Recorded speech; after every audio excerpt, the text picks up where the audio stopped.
Hi, my name is Nate McCullough on behalf of Expert Village. In these clips, we're going to talk about some of the possible problems with your windshield washer system and some hints and tips to get better performance out of it.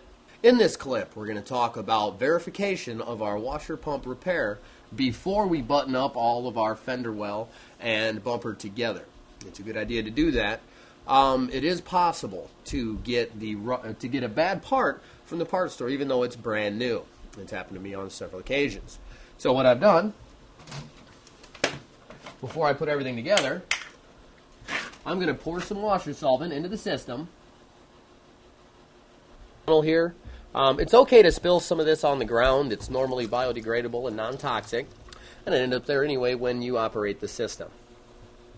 What I'm going to do now is step back to the passenger compartment and turn the switch on. And we have verified our repair there. As you can see, washer solvent comes out of the nozzles.